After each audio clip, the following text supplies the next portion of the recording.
I'm Samuel Sangwa, working as chairperson of Rwanda Arts Initiative, which is a platform working at the professionalization of cultural and creative industries in Rwanda, based in Kigali.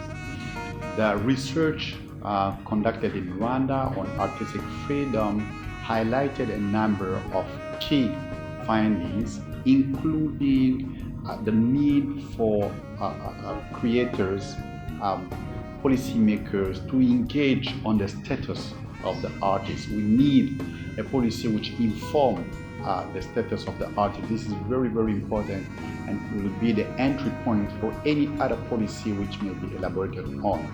You also have the issue which is related to access to infrastructure.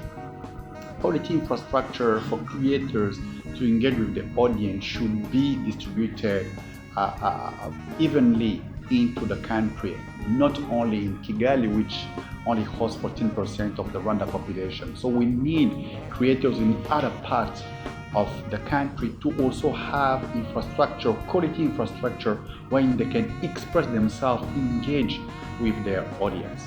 The other issue which also came out is how do we engage with society when it comes to culture, creativity, and how this is perceived by local communities, not like against what may call values, but how we consider creativity as the right of somebody to express himself, especially through art. This is very, very important.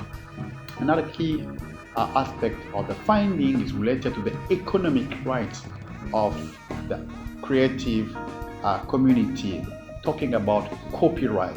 How do we make sure the country becomes a copyright-friendly country? How do we make sure there is compliance to copyright? How do we ensure users of copyrighted artworks comply? We're actually talking about private sector itself, but also the public sector, which also exploits copyrighted artwork. So copyright as the cornerstone of economic rights in the country.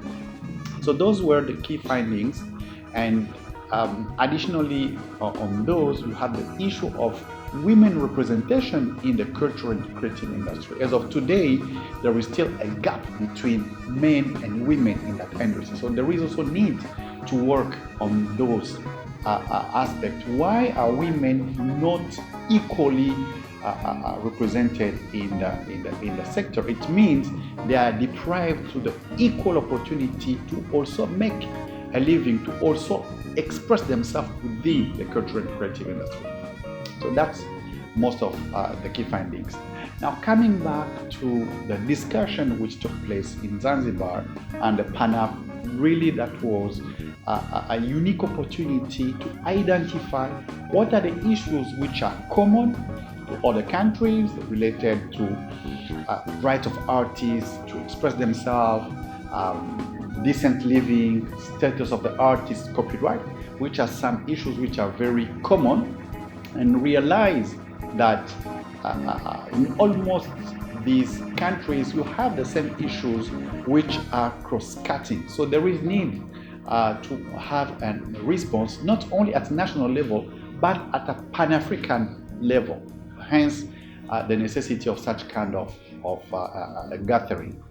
The other issue was to see country per country how we create space where creators engage with policymakers. So it was a good opportunity to talk with policymakers on which setup can be put in place to engage policymakers, to engage civil society, to have constructive discussion about artistic freedom.